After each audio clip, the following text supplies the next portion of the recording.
All right. So basically, we'll go ahead and start it. People can jump in, and it's being recorded, so you can always jump back. Yeah, for sure. I got it going, and I think throughout the video, I'll even bring like the characters over and show them off along the way. So it'll be a whole nice thing for people that weren't here. Okay, perfect. Yeah, so we'll get a little visual as well. Let's well, go ahead and pretty much let's give you a little rundown. Tell us about yourself. Yeah. So I'm Andrew. um, Unlike a lot of the other people in the team that have been in crypto since they were born, basically, I only really got into it in November. Blue chip trading, stuff like ETH and Bitcoin, actually buying the dips and actually selling the selling the run ups instead of buying high, selling low. Um, and then that led me into mining. Really, I had a nice computer at the time. It was on the way out, but it's still a decent card for mining. So I was like, oh, I should start mining. And then I looked into mining, and then that's whenever I found out about DeFi. Because most people will say, like, when you're mining, don't mine to an exchange. So I was like, okay, well, where am I supposed to mine to then? You know what I mean? And then I found out about MetaMask. So I was happily mining to my MetaMask around like April. And then that's whenever I learned about DeFi. So kind of late in comparison to other people, but I'd like to say still early, I feel like, in the grand scheme of things, cuz even now you see people entering the field that are brand new, have no idea what, a MetaMask even is and stuff like that. But that's whenever I got into DeFi back in April. I learned about pancake swap, bakery swap, all that stuff, and then from there I found out about meme coins, and then that's basically the journey. From there I found DeFi Chat X, and then met Bill and a lot of the other people on the team. So that's how I got my start, but definitely don't consider myself a trading expert or anything. Just recently I've played around with margin, and that was fun, but you know, obviously it's gamble city playing margin, so yeah. Gotcha. Awesome, awesome. You're right. It's not necessarily super early, but it's still early. It's still ever expanding for sure. Yeah, 100%. With and with you know with the trading advice, it's always do your own research, guys. Don't take our words for it. It could be it's an uphill battle for everybody. But cool. So basically, let's jump into this, man. So and that you're not a trader, but what's some like prior experiences with writing? How'd you get into it? Yeah, I've been like kind of messing around with like even writing like dumb little shit as a kid, random little stories. But I really kind of got into it more back in like I want to say like 2012, 2013. I was real big into writing, but I was also real big into everyone's probably heard of it, Fallout, the game. And I constantly was into another thing at the time that was big, but it's kind of dead now, is machinima, which was like making movies from games, like think like Red versus Blue, Phil, the OG like Halo machinimas. So I've always been kind of interested in like storytelling and shit like that. And so I was like, well, let's combine Fallout universe with writing. And so I created a subreddit on Reddit called the Fallout Diaries. It's still there for those who are interested enough to go look. But the community actually blew up pretty big. It got around 3,000 subscribers to the community, and there was tons of daily people posting, their story and versions of events in the Fallout universe. and that it kind of took off in those early days of, not like the early days of Reddit, but like back then, like a small community with like 3,000 people that were regularly posting. That was a pretty busy forum. So I posted a lot of stuff there along with other people, and then through there I met other folks, and we did like group projects. And my one long-term good friend, Heath, me and him have done other projects completely outside of that we've tried to start, like building our own world and universe for things, but we're both pretty busy, so we never fully work through anything. So that was all kind of like the perfect step to starting this, because I really like world building and stuff like that.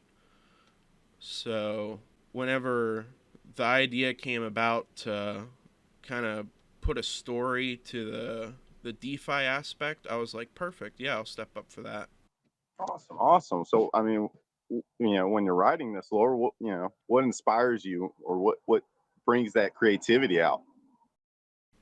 Funny enough, one of my biggest issues, not really an issue, but one of my biggest things with writing something is like, if I'm creating a name for something like that shouldn't be there, like for example, there there wouldn't be cows in outer space. Well, there could be, but they wouldn't be cows. They'd be some alien cow esque thing. So whenever it comes to like naming stuff like that, I like to take a lot of inspiration, funny enough, from Rick and Morty, just because all of their naming conventions for things are so just out there and weird, like Gazorpians, shit like that, to where it's like you can kind of Yes, so just, yeah, you could throw a dart at the wall and get like your first half of the word, the second half, it's like, okay, that's what we're going with. So I definitely like to take a lot of inspiration from stuff like that.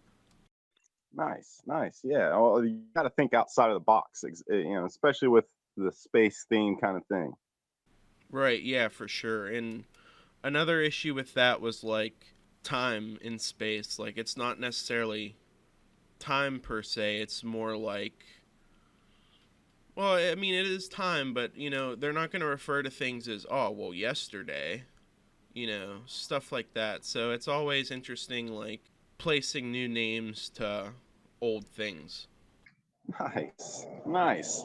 So, I mean, with having to think outside of the box and not peg things to more, humanoid, what have you learned from writing this? It's just a piece of it so far. I mean, we're only we're only in the beginning stages of what this can, manifest to be. What are Right. you learning? Yeah, one thing I wouldn't necessarily say I've learned it, but I've gotten more comfortable with it, is to just kind of move on. Like, if I'm stuck somewhere, I'll generally try and like figure it out for a good like 15, 20 minutes or so. I'll just be like, where do I kind of take this to get to where I want to go? Because generally I have an idea of what I want to do. Just a matter of getting from where we are now to there. And sometimes that'll take me a bit, and lately I've just been like, fuck it, I'm moving on to a different piece that I'm working on. So, like, for example, I have like 3 or 4 pieces I'm currently working on that aren't anywhere near completion. So where it's like, whenever I'm working on, say, these two characters, and I'm kind of getting tired of like, figuring out their story, I just move on. I just go to the next character in line, and then I continue working on that. It really kind of helps with the writing block, because then I can just be like, all right, well, we're gonna put that block on the shelf, and we'll come back to it later. So it helps me keep flow going. Yeah. Do you have anybody that you actually, you can bounce ideas off of? I mean, Yeah. So a couple of the early people for that, especially, were Stoic, and Dream was there too. Because a lot of the time I'd have like an idea, and I was like, I don't know how I feel about this. Maybe I think it's cool, but maybe like everyone else thinks it's kind of shit. So I'd go into our story chat, and I'd be like, hey guys, here's my basic idea, and I'd try and present it in a way that it was like I had no stance on it almost. And I was like, here, what do you guys think from a neutral point of view about this? And then it was real nice to have like them to bounce off because, like I said, I've done stuff before where it was me and another person working together. So to more so be like working on something by myself, it's like, oh shit, I don't know if this is good or not. So it's always nice to have somebody to look over what you've done and continue looking over what you're doing. Nice. Yeah. Yeah. I mean, it's kind of brings you back to two heads are better than one. And that, Yeah. makes me wonder if maybe, what you've done in the past with that one Reddit group, if having people post things and maybe a special lore group or something, ideas can be thrown around. And if we can, review them and bring them in, cool. But not to take away from the whole where it's going, but just ideas bouncing around. That would be pretty cool. Yeah, and I've said that from the beginning. Like, and that's why we did like the writing competition and everything. Like, I want people to feel like they can be able to add in their own like take on things, you know, because you got to think in a giant universe, there's millions, billions of people. I can't cover all of those people myself. You know what I mean? So like, I would love to be able to take other people's works and like bring them in as their own like short story. Like for example, Claxon, who ended up winning the writing contest, his stuff was really good. I really enjoyed reading it, and I was like, this could honestly like with minimal edits, this could be like put into the universe and have a place. You know what I mean? So I would definitely like to set up something like that for people that'd be like interested in, you know, either helping with the story or building the world, you know, even simple shit like I might be like stumped on what I want to name like a chicken, you know? Like what's a space chicken called? I can give that to like 6 or 7 people and let them like sort out what a space chicken is called. And then that way whenever they're reading the story or the comic books or whatever, they're like, "Oh shit, we named that." You know what I mean? So I always think that's cool, a way to bring in the users into the official stuff. Yeah, it definitely sounds like something that could blossom for sure. Uh, we'll have to definitely look into that some more. I like that idea. So, all right, let's move on, man. We got kind of want to ask you a little bit about the story, but basically, let's go with this. So, I'm curious. When it comes to writing, what comes first? Is it like your plot line, your storyline, or do your characters pop into your head? What exactly comes to you first? So it's definitely like the chicken and the egg, honestly, because you know, in the beginning we didn't have anything really. You know, we just knew that we kind of needed a face for the project, and Bill has spoken on it before. We were kind of talking about the theories of dark matter and hot versus cold, and that was whenever it was like, okay, well, we can kind of have like a whole team thing going here, and we'll get some like aliens out there and have them battle it out, and then from there it was kind of like, okay, I have the foundation of what's happening. You know, aliens are fighting over like these black holes to get energy. But then once we started figuring out like the characters, and here I'll even drag some over here for the video. Once we started figuring out the characters, then it was more like I can place them into their places. You know what I mean? Because at first it was a question of who is even on what team for me, and then beyond that it was like, well, okay, I know that you guys are here and I know you guys are there, but who's using what, you know, whether it's like a hammer, a staff, a gun. So it was definitely like you'd get one piece and then the next piece would come, whether it was from the story or the characters. And there's definitely been some influence of both, to where something from the story was like, oh yeah, we can definitely bring that over. But really a lot of it has been like I take the general characters and then I kind of just throw them into the battle, and then alongside it, funny enough, like it, we already have so many like general characters, but I've even added in characters that kind of just flow the story along. Because, in my opinion, you kind of have to have those additional folks to move things along as one whole cohesive unit.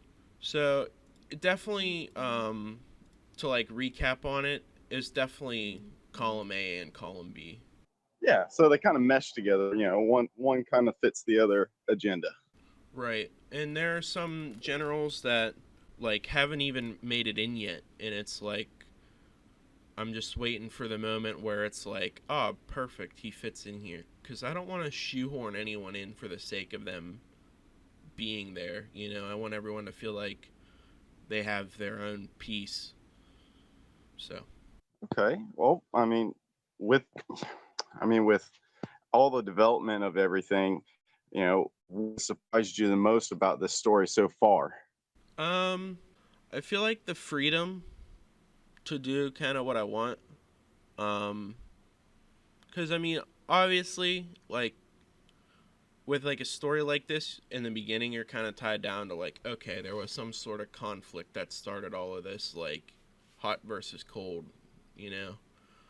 But once I was beyond that, it was like kind of free reign to do whatever. I've been working on plotting each character to their own hero's journey, which I'm sure a couple people have heard of it. The hero's journey is basically like Odysseus. You know, he goes on the hero's journey. He doesn't want to leave, but then decides, okay, he needs to go on this adventure. Conquers the adventure, doesn't want to return home, returns home. That whole kind of, hero's journey. So I've been trying to plot each character to their own kind of subplot, basically, because you can't really have a flat character. It's just kind of boring.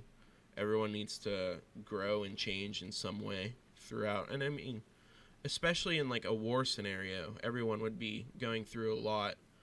So I'm plotting out the character's journey, and then I'm making sure that weaves into the overall movement of the whole story, which it can be a little challenging, but as you start to plot stuff out in small segments, it makes it a lot easier. Yeah, so the development of those characters come from the continuation of that storyline. Right, yeah. Nice, nice. Little inspiration from that. So, all right, cool, cool. So, if you don't mind me asking, I know this might be base, but who's, you know, who's your favorite character? um yeah, it is kind of biased for sure because it's probably my character. Um and I'll even swap here on the video to my character.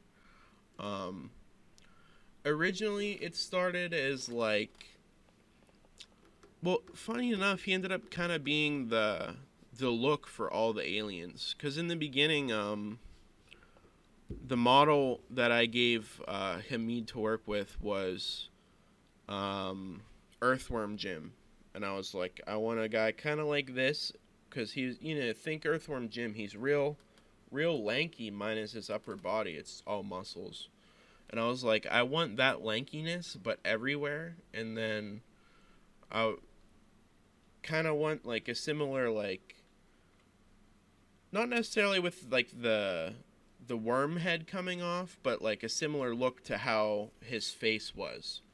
And then Hamid came back with the head flap off the side, and I was like, that's great, that's perfect. And so he kind of became like the template almost. And then funny enough, from the beginning, he wasn't even meant to like be this way. Like in the beginning, I was gonna make him kind of like gangstery kind of vibes, and then I changed him into the sniper, and then with all the stickers coming out that were like, it's all the stickers are basically jobless, you know, because he's like the bald one of the group. So, and all the silly stickers coming out, and I was like, you know, it'd be perfect to make him into kind of like a silly kind of stupid kind of guy, you know. So, and this is mostly reflected in chapter 4, which hasn't been released yet, but you'll see that I've transitioned him into being like a kind of goofy kind of person, you know? So I definitely am most attached to him just because of the goofiness. I feel like with that, I can kind of do almost whatever and it works, you know? Like I can make him be a savant in some scenarios and other times just not understand the simplest of things and it kind of works out. Okay. Would you consider that the main character, or do we Uh have a main character in your eyes? Not really. I mean, so far I think Jobless has the most quote unquote screen time, but no real main character has come forth yet. Um, I wouldn't be surprised if it happens eventually, but I don't know. I'd kind of like to make it kind of like a Guy Ritchie movie almost. If you ever watched a Guy Ritchie movie, like Lock, Stock, and Two Smoking Barrels or Snatch, all these random storylines end up meeting up in the end and kind of settling their differences, you know what I mean? So, Correct. I don't know Yes. if I want to necessarily focus on one main character as much as I'd like to say, like, narrow it down to, like, 5 main protagonists that kind of all are equalized, and then the other characters either become, like, extras or just taken out completely as it goes on. Right on. Heck yeah. All right. So, I mean, with having a plethora of characters, if you could meet one, which one would you? Ooh, And to add on that, what would be the first thing you say to them? for the sake of utility, I'd have to go with your character, Siglaxian, just because of the fact that I know he can kind of teleport me anywhere. So the first thing I'd say is probably get me the fuck out of here. Like let's go somewhere else, please. Right on. Let's get Take somewhere. Yeah, take me to Chamas Beach. The sandy, nice beach of Sri Lanka, somewhere Yeah, nice. Oasis style. Yeah, for sure. Cool, cool. Yeah, man. I mean, it's that's one cool thing. I'm glad that you kind of clarified that this not necessarily going to be a main character. So, if we do open up this group where people can implement their ideas and thoughts on where this could go, I really feel like that they would feel more, not interested is the word I'm looking for, but more prompt to want to be included Right, they and, want to be involved. involved. Exactly. So not having a set character kind of opens that up for everybody to pitch their ideas, Yeah, and for sure. everything. So, but so yeah, back to the characters. I do gotta ask. Oh, I'm sorry. Hold on. Oh, good. Apparently a drag strip outside. So so so by any chance were any of the characters inspired by like real people or by anybody you know? So, not necessarily real people. Stoic has some doctoral training. I don't want to speak much on that publicly, but he is a man of medicine in some ways, so he kind of took self inspiration there. Um, a couple that are easily noticeable if you look at Saeed's character, Merxy. He is essentially he's rocking the Tommy Vercetti getup from Vice City with his Hawaiian shirt and everything. And then oh, I don't have this one saved on my computer. What do you think about the character Beale? You think he lays the hammer down like Bill? There's a good chance he could. The other one that I was gonna bring up, but my file save bugged out. We also have a character that's heavily influenced by the main character from Fear and Loathing in Las Vegas. He's got like the shirt, the cigarette, the shorts and the boots and everything. So there are some characters that are taken from fiction, and then there are some that are more influenced by the generals themselves. That's cool. That's cool. I like to see the creativity behind it. And granted, some can be based off of something that influenced them to give that description or that persona of the general alien, and it's pretty cool to see where they where they take things. Right. Yeah, for sure. All right. So I mean, I just got like one more question, and if you're willing, we'll open the floor to let some other people either type or jump on and ask. Yeah, for sure. But do you have any little like sneak peeks or alpha leaks for us? Yeah, I killed Chama. Sweet. Wait, no, I mean what? um, HR is gonna. really, for Alpha Leaks, not too much that I can really say definitively, other than the fact that, at minimum, for the next release, I'd like to include 4 more chapters. So, again, like the first 3, they're not all going to be equal sized and everything. But I would like to put out at least another 4 on the docket for the 4. Obviously, everybody knows from seeing the official release, Jobless chapter is up next. And then beyond that, I can say I have plans to include like a buddy cop kind of scenario.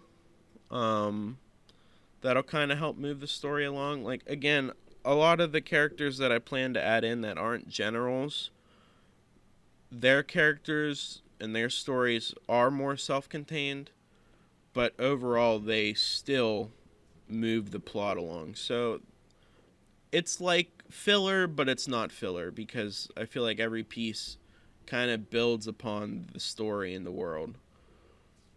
But yeah, buddy cop character coming soon for those that like buddy cops.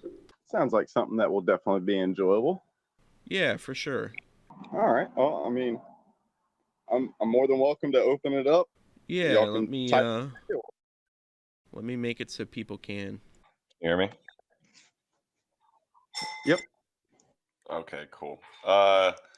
What's up, guys? Yeah, I just wanted to say, like, the story honestly has been amazing, and I know it's got so much potential to just keep going because, I mean, as you said earlier, you're not trying to kind of make one character the main character.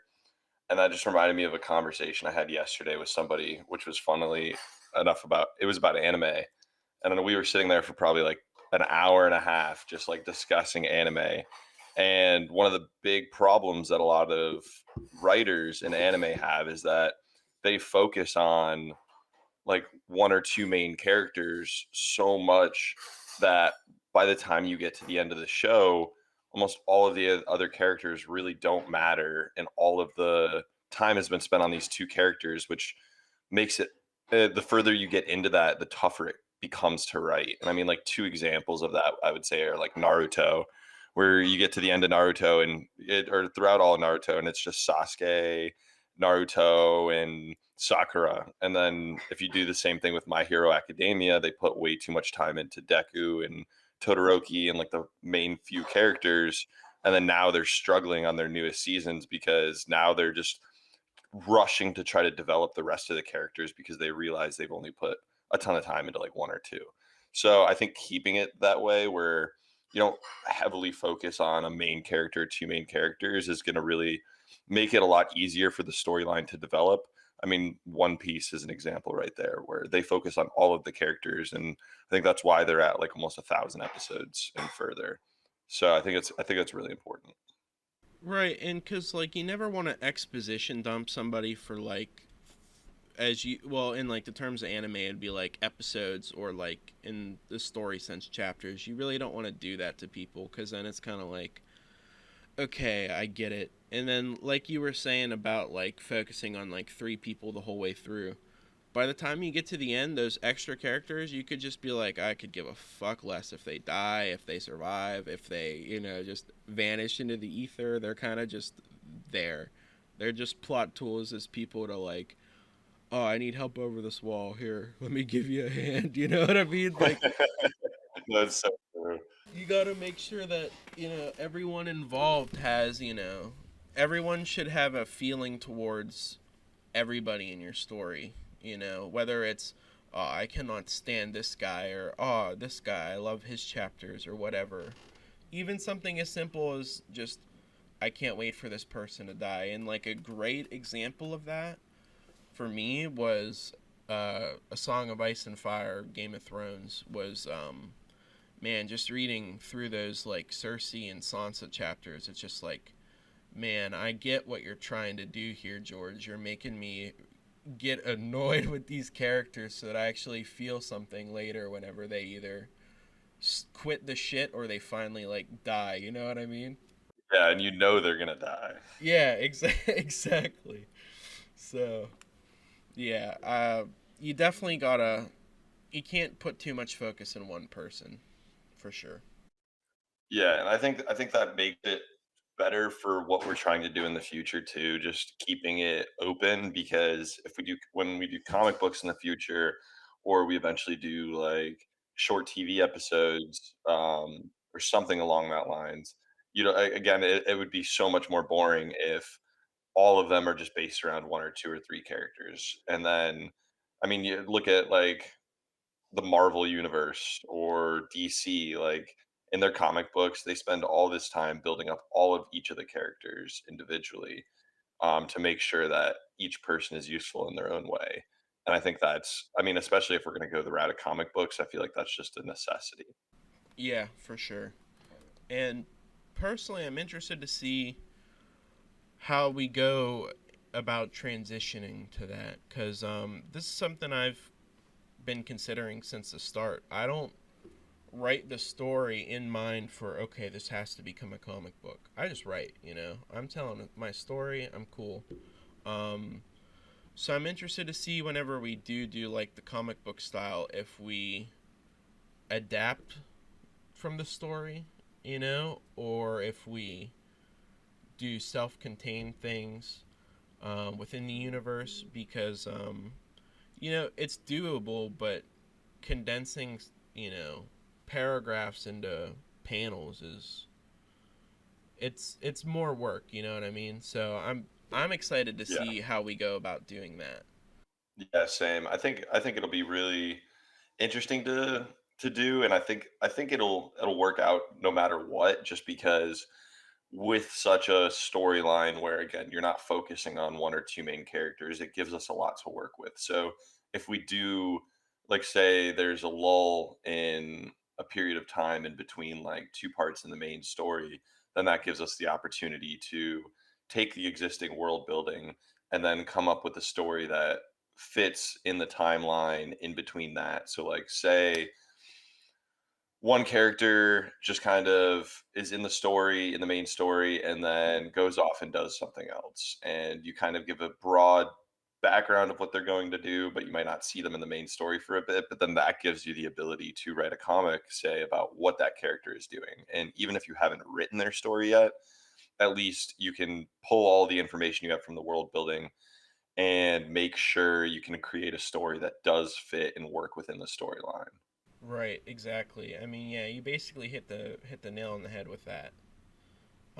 It's really great because we really can kind of do whatever. It's honestly, I mean, that's the beauty of it. It just, I mean, that's the dark matter universe, I feel, and its core. It gives us the ability to do comic books. It gives us the ability to do future TV shows, which for anybody here listening, we have discussed that. I mean, I have personally with Bill, since I own a film studio. So it might be something that we do in the future. Um, and like, it gives us the ability to do the comic books, and I mean, hell, who knows? We might one day. Who knows if we just have our own full book series? Anybody else in chat have any questions they'd like to throw up? I made it so everybody in here can talk now. Anybody else have anything to say?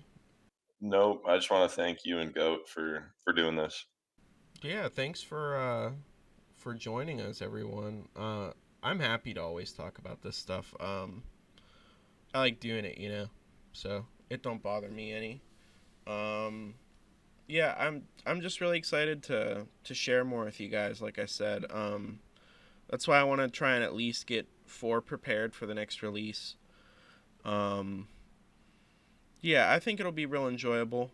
Trying to make sure everything flows real nice. So even the stuff that's like kind of confusing at first, within a few paragraphs, you're fully caught up in understanding. So nothing too crazy in terms of mysteries, but you know, maybe there's a couple secrets hidden there. Who knows?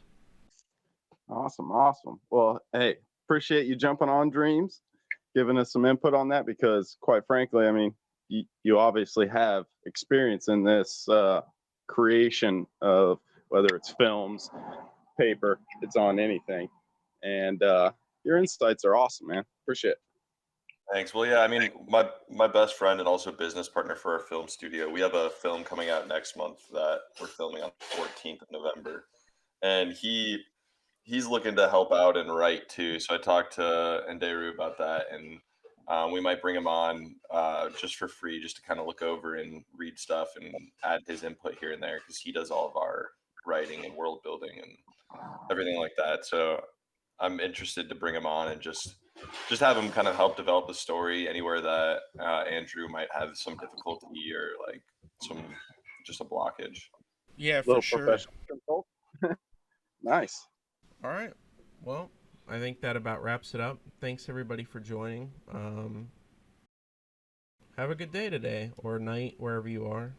The Earth is not flat. All right. Nice. See you, I'll have a everybody. good one. Thanks, guys.